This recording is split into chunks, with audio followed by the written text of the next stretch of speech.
1 TV եթերում դուք դիտում եք ապրենք առողջը, բարև ձեզ, ես Տաթևն եմ Առաքելյան։ Այսօր հյուրընկալել եմ բժիշկ էնդոկրինոլոգ Հասմիկ Աբովյանին։ Բարև ձեզ, շնորհակալ եմ, որ այստեղ եք։ Ողջույն, շնորհակալ եմ հրավերի համար։ Ձեզ այդ հաղորդումները միշտ յուրահատուկ են լինում, որովհետև դուք հիմնականում խոսում եք այնպիսի թեմաներից, որոնց մասին շատերը կամ չգիտեն, կամ լռում են, կամ չեն ուզում խոսել։ Հիմա այսօր եւս բացառություն չէ, եւ խոսել ենք բավականին շատ հետաքրքիր, նաեւ ինտրիգային մի թեմայի շուրջ։ Խոսելու ենք մեզ այդքան հայտնի ՏՏԳ-ի նորմերի մասին։ Որպես կանոն, մեր ժամանակներում, երբ բժշկությունն արդեն ավելի քան հասանելի է, լաբորատոր քննությունները շատ հասանելի են բոլորի համար, մարդիկ լավ գիտեն, եթե էնդոկրին համակարգում որևէ խնդիր են ուզում գտնել, առաջին, այսպես ասած, հետազոտություններից մեկը հենց ՏՏԳ-ի թվերի որոշումն է։ Եվ քանի որ այսօր նաև լաբորատոր քննությունների արդյունքները եւ վերցնում ենք կողքը նաև նշված է լինում նորմերը, համեմատելով արդյունքը նորմայի հետ, տեսնում ենք թվերը մեր ցանկալի, այսպես ասած, սանդղակում են, ուրեմն ամեն ինչ նորմալ է, բժշկի գնալու իմաստը։ Բայց հենց այդ բայցի մասն եմ ուզում խոսեք։ Այո, իսկապես այդ բայցը շատ խորհրդավոր է եւ շատ կարեւոր է մարդկանց առողջության համար։ Իրականում ես արդեն ինքս այնքան եմ խոսել այս թեմայի մասին, որ արդեն մեկ-մեկ մտածում եմ ամոթ չի անընդհատ նույն բանը խոսելը, բայց իսկապես շատ կարեւոր է, շատ դժվար է մեկ-մեկ ճշմարտությունը ուղին իր, այսպես դնում միջև հասնի մարդկանց սրտերին, հա, մեկ-մեկ մարդը գիտի կարծես այդ ինֆորմացիան, լսում է, ուղեղով հասկանում է, բայց ինչպես ասում են, սրտին չի հասնում եւ շարունակում է հին ընթացքը, հա։ Իսկապես շատ ճիշտ նշեցիք, որ այսօր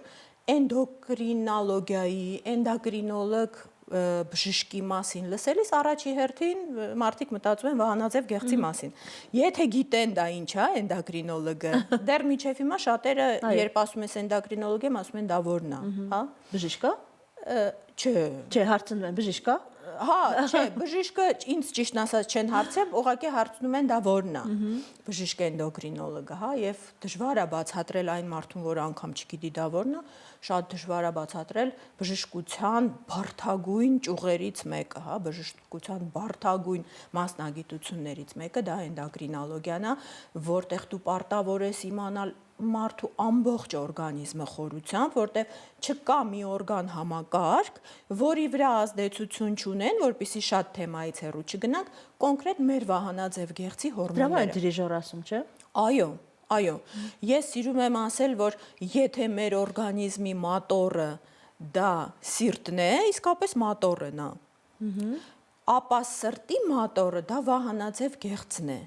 Այսինքն առանց վահանաձև գեղձի արտադրանքի, այսպես ասեմ, չկա նախ եւ առաջ առողջ սիրտ, անպատկերացնելի է սրտի առողջ աշխատանքը, դե արդեն մյուս բաները կարելի է չասել, հա, միայն այս մեկը բավական է եւ չկա գեթ մեկ օրգան համակարգ, որը կախված չի վահանաձև գեղձի հորմոններից։ Նաև ուզում եմ շեշտել, որ վահանաձև գեղձի հորմոնները այսպես նեղ մենք չենք կարող դիտել մենակ իրանց ազդեցության այսպես գոտին, հա։ Ինչու՞։ Ուղիղ միայն, էլ է։ Ուղիղ միայն։ Ինչու՞, որովհետև բոլոր էնդոկրին գեղձերի աշխատանքը միմյանց հետ փոխկապակցված է սերտորեն եւ ոչ միայն իմիջիայլոց էնդոկրին համակարգը, երբ խախտվում է վահանաձև գեղձի աշխատանքը, զուգահեռ սկսում են խախտվել այլ օրգան համակարգեր, այդ թվում նրանք, որոնք կարող են կատաստրոֆաների բերել ուղղակի, օրինակ սրտամկանի ինֆարկտ, հա,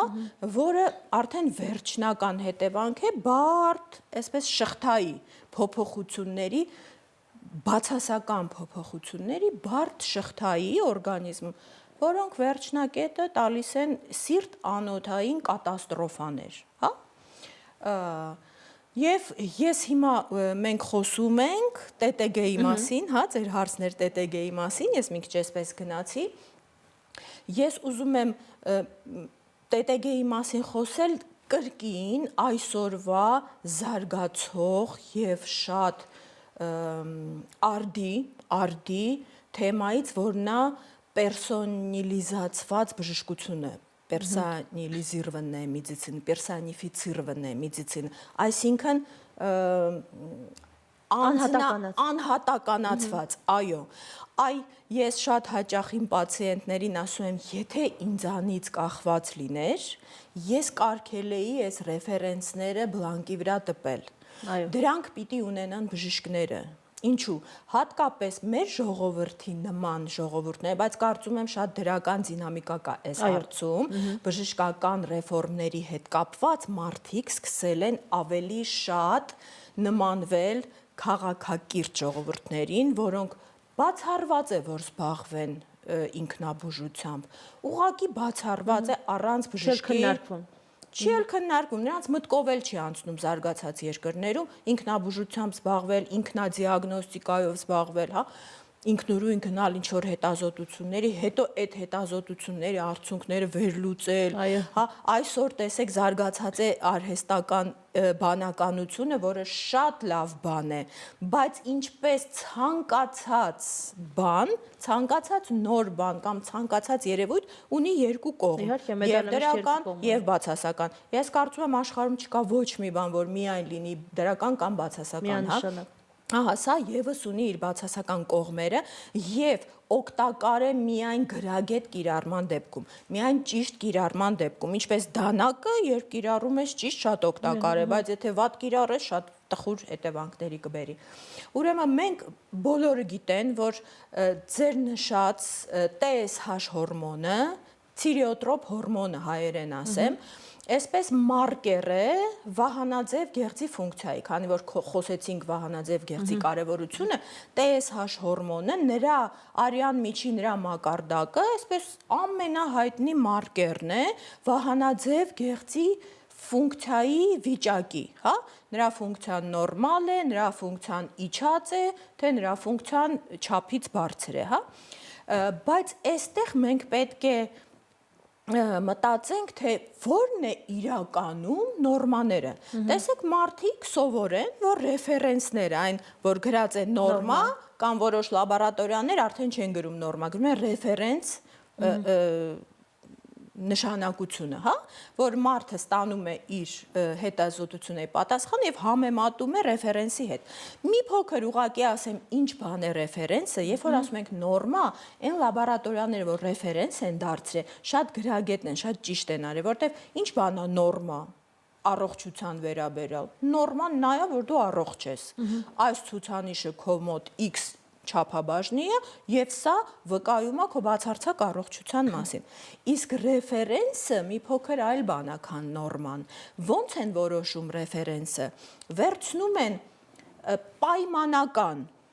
նախապես առողջ պոպուլյացիա մարդկանց, ընդ որում այդ պոպուլյացիան կարող է լինի միայն տղամարդիկ, պոպուլյացիան կարող է լինի միայն կանայք, միայն երեխաներ եւ կարող է լինի խոցելի խումբ։ Եվ խոցելի խումբ էլ է լինում, բայց ռեֆերենսի համար, այո, խոցելի խումբ նաեւ հղիները օրինակ, հա, եւ կարող է լինել ընդհանուր պոպուլյացիան։ Սա է եւ վերցնում են տվյալ չափանիշը, որոշում են այս պոպուլյացիայում եւ նայում են նախնական վերցնում են առողջ մարդկանց, հա, պայմանական առողջ մարդկանց, որոնք գանգատներ չունեն, հաբիտուսով առողջ են, հա, չունեն արտակնապես, նախնական չունեն ոչ մի հիվանդություն։ Եվ նայում են սրանց մոտի ամենահաճախ հանդիպող տվյալ ցուցանիշը, փոքրից մինչև ամենաշատը։ Սա դառնում է ռեֆերենս։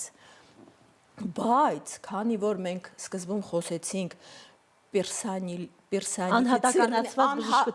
անհատականացված բժշկության մասին, որը ժամանակակից է, եւ դու չես կարող, եթե ուզում ես մնաս այսպես ջրի մակարդակի վրա, դու պետք է հասցնես զարգացման հետևից։ Եվ այսօր շատ արդի է յուրաքանչյուր մասնագիտության մեջ, կարծում եմ, բայց իմ մասնագիտության մեջ տվյալ հարցի մեջ շատ արդի է այդ անհատական մոտեցումը։ Նշանակություն ունի այս հարցում, TSH հորմոնը որպես մարկեր վահանաձև գեղձի գործունեության, լավ աշխատանքի, առողջ լինելու, հա, մեծ նշանակություն ունի դու որտեղ ես ապրում։ Մեծ նշանակություն ունի քո տարիքը, նշանակություն ունի սեռը, խոցելի խումբ ես թե ոչ, հղի ես թե ոչ, երեխա ես թե ոչ եւ այլն։ Եվ նշանակություն ունի միկրոէլեմենտների քո օրգանիզմում դեֆիցիտը կամ ոչ։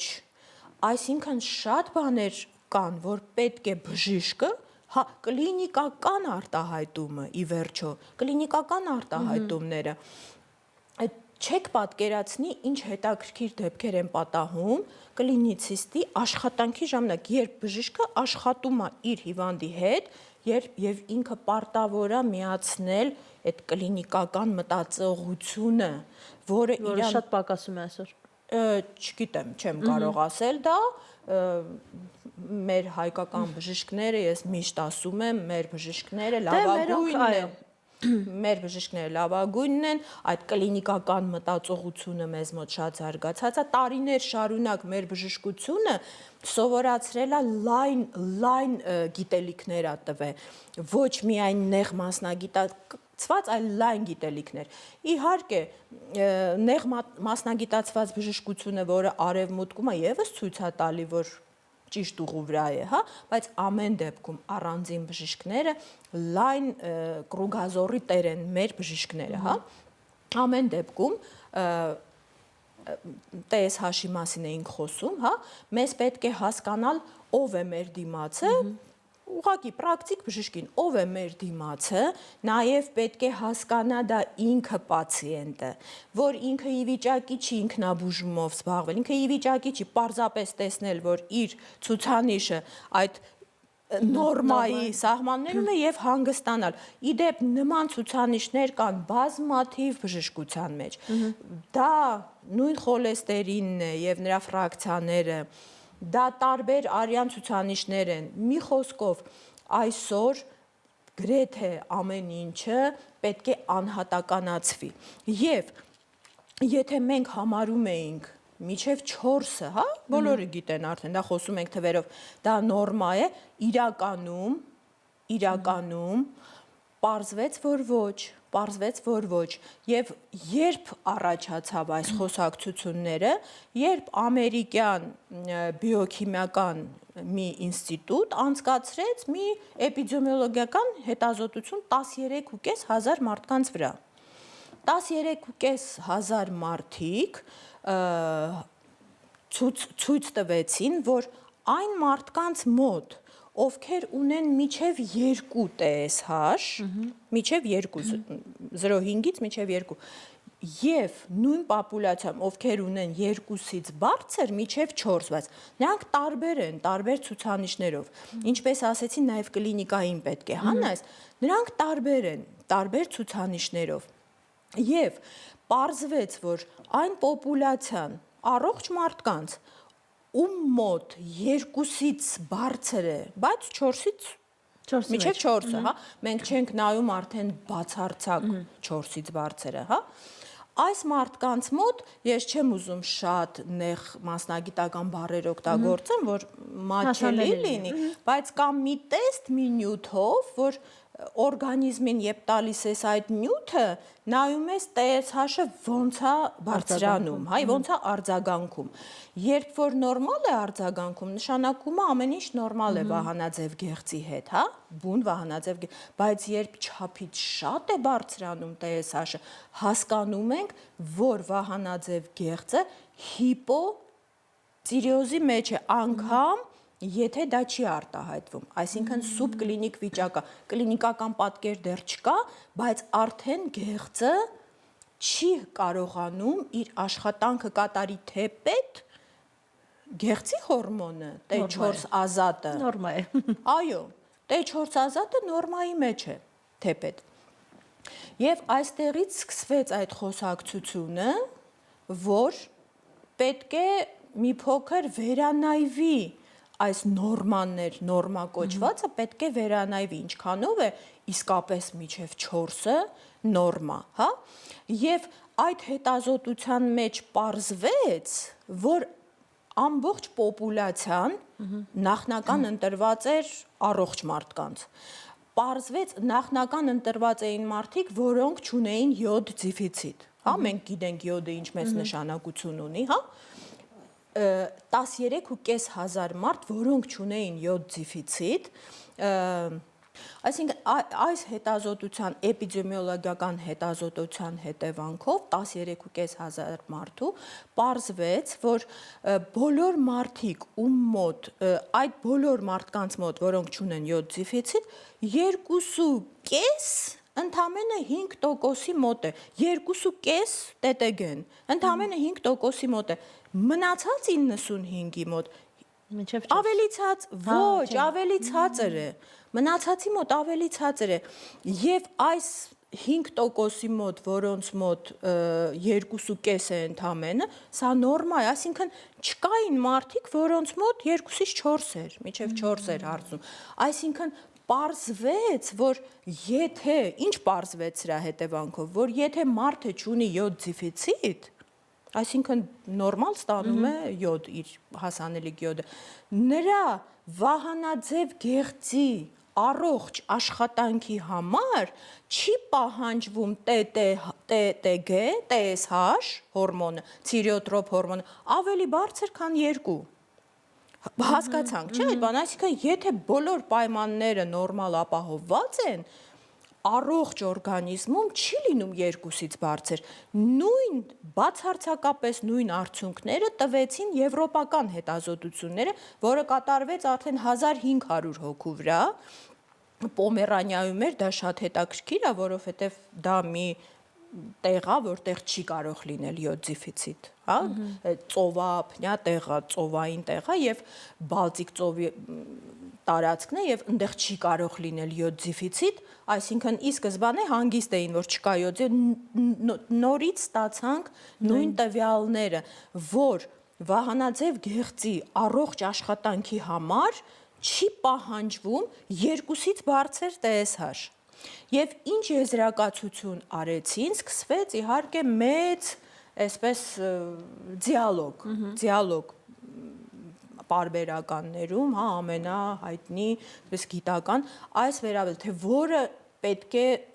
նորմաները ինչպես պետք է իջնեն։ Իդեպ մի բան ասեմ, որ ընդհանրապես շատ բաների մեջ է դեպի ձախ թեքվե նորմաները, այդպես են ասում, հա, նորմաները գնացել են դեպի ձախ, այսինքն թույլատրելի նորմաները իջել են, հա, սա էլ է շատ կարևոր իմանալ, այդ թվում կյանքի նշանակություն ունեցող խոլեստերինի, հա, այդ ատերոգեն լիպիդների նորմաները եւս թեքվել են դեպի ձախ։ Եվ ինչ ենք ուզում, հա, հիմա մենք ինչ հասկացանք սրանից, որ եթե մարդուն ապահովվում է լիարժեք յոդը, իր նորման, վահանաձև գեղձը կարող է աշխատել նորմալ, եթե իր TSH-ը միջև 2 է, եթե 2-ից բարձրանում է միջև 4, 2-ից 4, հա, անգամ եթե այս պահին տվյալ անձնավորությունը առողջ է, չունի կլինիկական պատկեր, նա արդեն ռիսկի խմբում է։ Եվ ես ուզում եմ նշել նաև թիրախային խմբերը, հղիները եւ երեխաները։ Երեխաների շրջանում նույնպես այս նույն նորմաներն է պետք պահպանել։ Ինչու, որտեվ պարզվել է, որ երեխաների շրջանում 2-ից 4 ունեցող երեխաների պոպուլյացիան տարբերվում է միջև 2 ունեցող երեխաների պոպուլյացիայից։ Երեխաների մոտ ատերոգեն լիպիդները, պատկերացնում եք երեխաների մոտ ավելի բարձր են արյան մեջ, քան այն երեխաների մոտ, ում մոտ 2-ից ցածր է։ Ուրեմն հղիների մոտ, եթե 2-ից բարձր է առաջի եռամյակում, հա, այդ գեստացիոն հիպոցիրոքսինեմիա է կոչվում, մենք գիտենք, թե պտուղի զարգացումը, պտուղի նյարդային համակարգի գլխուղեղի զարգացումը ինչքանով է կախված մոր վահանաձև գեղձի հորմոններից, եւ եթե 2-ից 4 է, սա կոչվում է հեստացիոն հիպոցիրոքսինեմիա, այսինքն գոնե առաջի եռամյակում, երբ պտուղը ունի իր սեփական վահանաձև գեղձը, որը կարող է ապահովել առողջ զարգացում նյարդային համակարգի գլխուղեղի, հա, նա պետք է ստանա մորից, այսինքն մոր հորմոնները պետք է լինեն բավարար գեստացիայի համար, հա, առողջ պտուղի համար, հետևաբար մոր մոտ անպայման առաջի եռամյակում պետք է լինի 2-ից ոչ բարձր։ Եվ շատ բան ունենք ասելու, բայց ժամանակ։ Այսինքն, եթե ամբողջությամբ, քանի որ այո, եթերային ժամանակը բավական սուղ է, ամփոփելով կարող ենք ասել ցանկացած պարագայում, երբ դուք տալիս եք որևէ գնում եք որևէ հետազոտության, վերցնում եք որևէ լաբորատոր քննության պատասխան, կարիք չկա շատ աչ նայելու, կարելի է ուղղակի այդ թուղթը վերցնել, գնալ էնդոկրինոլոգի մոտ եւ ինչպես արդեն շատ վաղուց է ապացուցված, բժիշկը պետք է բուժի հիվանդին, ոչ թե հիվանդությանը։ Երբ որ մենք այդ անհատական մոտեցումն ենք ցուցաբերում, վստահաբար ունենում ենք նաև այն ցանկալի արդյունքը, որի համար դիմել ենք մասնագետին։ Միանշանակ, ամեն ինչ շատ ճիշտ ամփոփեցիք, անպայման մենք չենք բուժում հետազոտությունները, շատ հաճախ մարդիկ պարզապես անծանոթ մարդիկ ինձ ուղարկում են, ասում են բժշկուի չեք նայի, ասում եմ ես կնայեմ, ինձ դժվար չի, բայց հնարավոր չի բուժել հետազոտությունը, պետք է բուժել անձին, միջև չես տեսնում նրա արտաքին տեսքը, Տարիքը, ամեն ինչը, միջև չես նրա գանգատները չես լսում, այս թղթի վրա թվերը ոչինչ չեն ասում, անպայման պետք է տեսնել մարդուն, որպեսզի տալ որակյալ լավ արդյունք, որն է մարդու առողջությունը։ Այսօր շատ խնդիրներից մարդը կարող է խուսափել, եթե պարզապես դրսևորի ինքը իր հանդեպ ճիշտ գրագետ, պատասխանատու վարք։ Շատ լավ, շնորհակալ եմ շատ։ Հեռուստադիտողներ, ուզում եմ ձեզ հիշեցնել եւս մեկ անգամ, որ զրուցակից ես բժիշկ էնդոկրինոլոգ Հասմիկ Աբովյանն էր։ Շնորհակալություն, որ մեզ հետ էիք, հաջողություն։